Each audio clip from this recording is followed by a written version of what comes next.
Hello and welcome to the first ever episode of the Rugby Roundups Fantasy Rugby with me, Certified Director of Rugby, Monty Cairns. Yes, that's right, the first ever round of Six Nations 2022 took place this weekend, which means only one thing: fantasy rugby. However, I've got a slight problem because my friends and family are already extremely bored of me chewing their ears off about fantasy rugby, so I've decided to bring it all on here and share it all with you, you lucky people.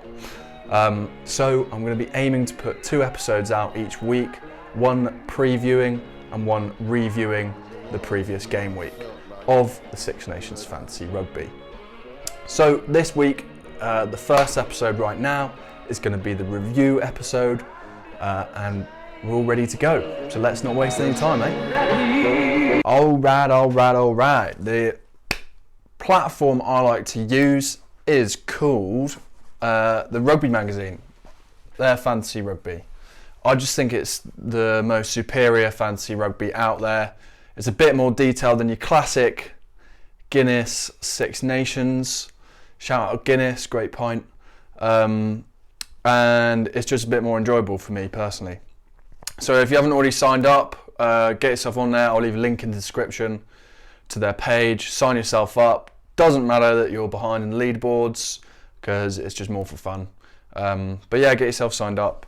I might create a league, don't know. So once you're signed up, you will get yourself to a page like so. If you look on here,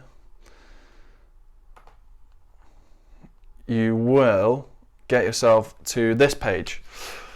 So what it will be is you've got your Six Nations and your Premiership one. I run a Premiership one, might do a few separate vids on that.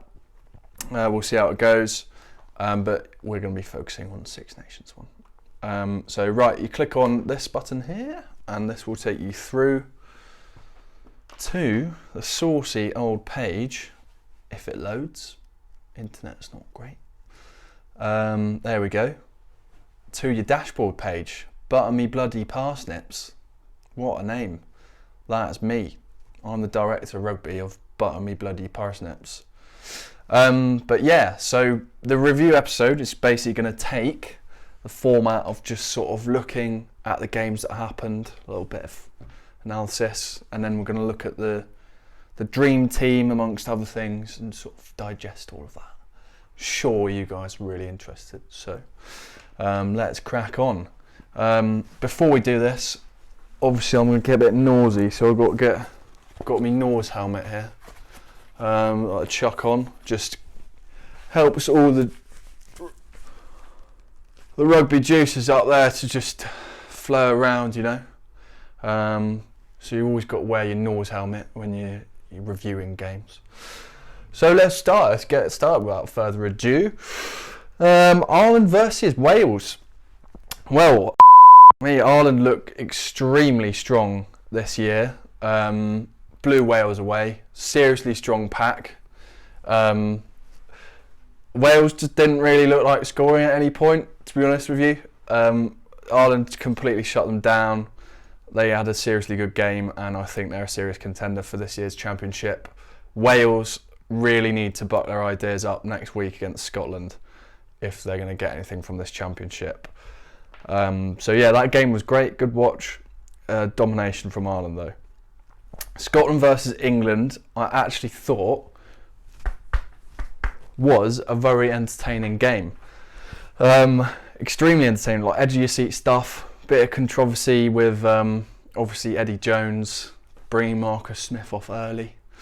I would like to see Marcus on a bit longer, just because he's been bringing back games with about like minus 2 minutes to go for Quins for like the past season and a half. So like, if you want someone on that's going to win you a game, it's going to be Marcus Smith. But obviously George Ford, one of the best closer-outer of games that England have to offer. So it sort of makes sense, but we'll see. We'll see what Eddie Jones does with with Marcus Smith in the future. Next is France versus Italy. Now, I think Italy are looking much better this season than they have in previous seasons, and it's because they invested quite a lot in their under-20s, and their under-20s have been doing really well for like the past 2 or 3 seasons, and those guys have sort of filtered through into the first team now. So I thought they actually stayed in touch quite well, albeit the conditions helped them. If it was dry under track, France would have been a lot more dangerous. But as we all expected, France sort of pulled away towards the second half.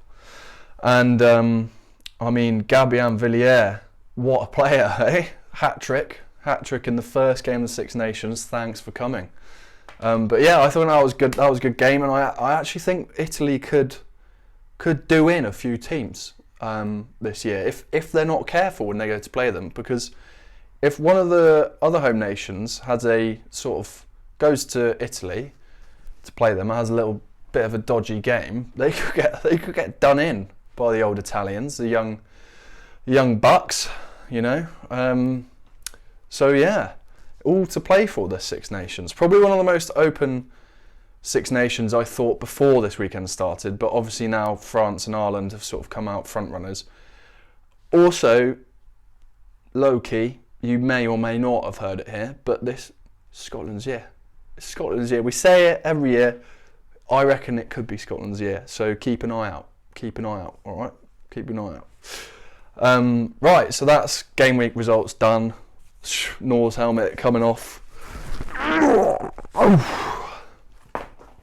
Get out the way.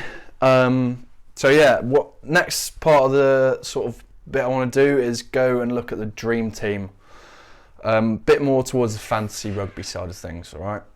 So obviously here after the game weeks, you'll see who was the most signed player, who was the most released and most captained. We've obviously got Antoine Dupont as the most captain, which is absolutely no surprise. He literally rakes in the points pretty much every week. You should definitely have him in your squad. If you don't have him in your squad, you're just a silly Billy. So put him in there. But right, so let's look at the front row. Obviously, the standout player there was Andrew Porter. Had an absolute beast of a game. Was pretty much everywhere, just throwing his weight around, really. So definitely warranted. Racked in the points. Like usually for front rows, anything above 20 points is bloody good. So obviously, Carl Sinclair, bit of a beast. That actually surprised me. I didn't expect him to get so many points this weekend, but well warranted. Ty Bien and Johnny Gray. Johnny Gray just absolutely just grinds out points. Like you get loads of points for tackling and like meters made, and that's just his bread and butter. He'll eat that for breakfast. But Ty Bien is one of those great players for fantasy rugby, this specific fantasy rugby, because he plays more than one position. He can play second row and back row, which means you can put him in at second row, but he could be starting at back row, which means he's way more dynamic than other second rows you could put in. So watch out for, I call them position hacks with Ty Bien. Really good position hacker. So chuck him in there. Back row, Big Greg. He's gonna be a solid performer in any team. Like I would chuck him in at 8 if you have the capacity to. What I mean by have the capacity to is you only get 5 players from each nation. So you might want to put other players from France in, but he is a solid number 8 and probably won't be his last time in the dream team this Six Nations. One to mention as well, Tane bloody Basham, like literally does what he says on the tin, doesn't he? Just bashes him. Like no respect for his body, that bloke. And then got a cheeky try at the end. Well, he was laughing really.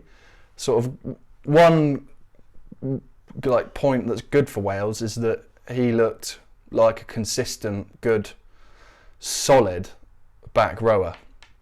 So he might. I think he's one to watch for the Six Nations, to be honest.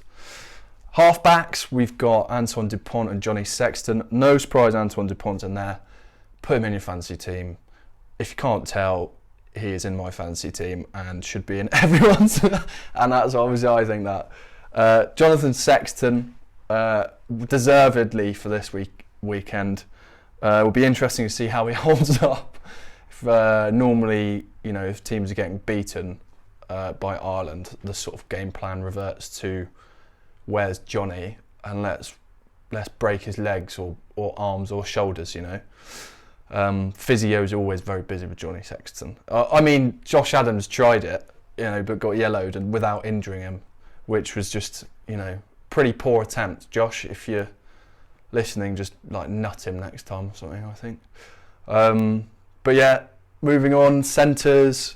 Bundy Arkey surprised me being in there, but he had a really decent game. Gary Ringrose, no surprise there. He is an awesome outside centre, probably the best centre this weekend, so deservedly in there. Gabin Villiers on the wing. What a performance. Hat-trick on debut. Thanks for coming. I doubt this is going to be his first outing in the Dream Team as well. Definitely one to watch for France. He just points get racked up obviously by scoring tries, but also by also by beating defensive players. So he's quite a slippery one. So put him in your team. Not a bad shout. Conway had a beast of a game. Always dangerous, Conway is. Loves scoring tries. It comes to Malverino. Malverino at fullback, He is one of France's sort of burst onto the scene in the autumn. And was it against the series against Australia maybe? And he's solid. And he's also quite exciting, to be fair. But he just looks solid this weekend. I think there's a lot more to come from Malverino. A lot more indeed. So definitely one to watch, Malverino. But yeah, I think the players I had from my team that made the Dream Team. This will be when you do fantasy rugby, you'll look at the Dream Team and you'll be like, oh, how many players did I get in there? I think I had Tadhg Beirne, Taine Basham, Antoine Dupont, and that was it. That was it. Three or four players. I was so umming and ahhing between Damien Penaud and Gabin Villiers. Obviously put the wingers in against Italy because they just score tries. And Gabin just decided to score two more. 3 tries, 2 more than Damien Penaud. But Penaud is on form and dangerous, so I will be keeping him in the squad. Another cool thing with this is it gives you the top player, so the player who got the most points. And obviously it's big bad boy Basham, who was just bashing him up this weekend, and deservedly so. Got a lot of points for it and snagged a cheeky try at the end. I think that's what got him over the line as a top player. Just thought, sort of had no regard for my body, and there's a ball there. I'll just run that over. Cheeky try, get him onto some points. So I was pretty chuffed with that. Definitely one to watch this series. So keep your eye on him. I don't think not many people would have selected him for this Six Nations, but they might do now. Now he's sort of announced himself. But yeah, so that is the Dream Team for this week. Let me know if you even have watched this and you're on the Wild Wide Web.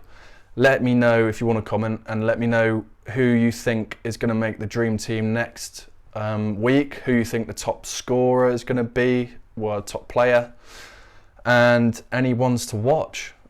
Feel free to comment if you even watch this video. But yeah, that's basically me for this week. First episode, the review. I know it's not overly exciting, the review, a bit noisy at points. That's why we've got the Nors helmet. But if you join me on probably Friday night or Saturday, I'll be uploading a video about what sort of looking towards the weekend ahead, what might happen. I'll talk you through my team that I've selected and give you a little background And then probably some players to watch for the weekend. Maybe try and pick out a few players that are in there that might go under the radar, but have a bit of an epic performance. So that's it for this review episode. And if you would like to join me on Friday or Saturday when I'll release the preview episode. So hopefully see you then.